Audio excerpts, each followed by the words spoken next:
Bonjour, bienvenue. Aujourd'hui, je vais vous parler des attributions du Premier ministre. Alors, dans une précédente vidéo, nous avions présenté le Premier ministre comme l'une des autorités administratives essentielles.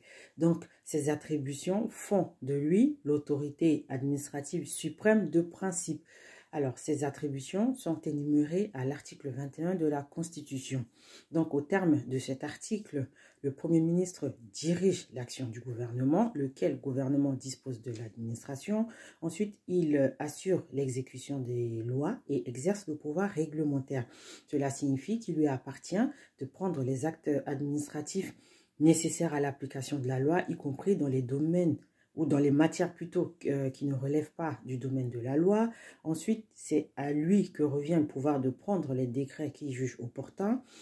Ensuite, en quatrième position, c'est lui qui nomme aux emplois civils et militaires, mais dans un rôle plus secondaire que celui qui concerne le président de la République, et surtout en ce qui concerne les emplois supérieurs de l'État. Et enfin, c'est au Premier ministre que revient la charge d'assurer la défense nationale. Et au terme de l'article 19 de la Constitution, le Premier ministre contresigne les actes du président de la République qui ne sont pas la mise en œuvre de son pouvoir propre. Donc, afin de pouvoir mener à bien ses attributions et ses missions qui lui incombent, le Premier ministre dispose de nombreux services administratifs qui l'entourent, dont les deux principaux sont le cabinet et le secrétariat général du gouvernement. Donc, le cabinet est constitué d'un groupe de collaborateurs, de hauts fonctionnaires pour la plupart, qui sont en phase avec le Premier ministre pour ainsi mériter sa confiance et l'accompagner dans ses fonctions.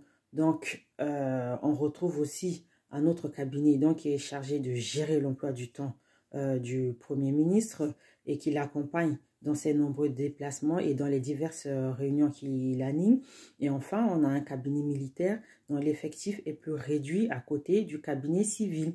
Et nous avons aussi le secrétariat général du gouvernement.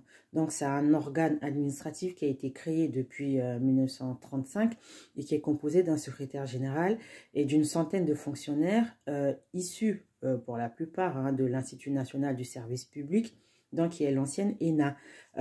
Cet organe joue le rôle de conseiller juridique et administratif du gouvernement, notamment en ce qui concerne l'édiction des actes administratifs et les interventions du gouvernement dans la procédure législative. Donc, c'est un organe administratif qui est chargé de veiller au bon fonctionnement de la machine administrative. Donc, c'est aussi ce secrétariat général du gouvernement qui prépare les délibérations du Conseil des ministres en relation avec le secrétariat général de l'Élysée et jusqu'à la fixation de l'ordre du jour. Donc, ce secrétariat général du gouvernement établit le relevé des décisions prises afin de l'adresser à tous les membres du gouvernement, y compris à ceux qui n'ont pas pris part au Conseil des ministres qui a lieu le mercredi matin à l'Élysée.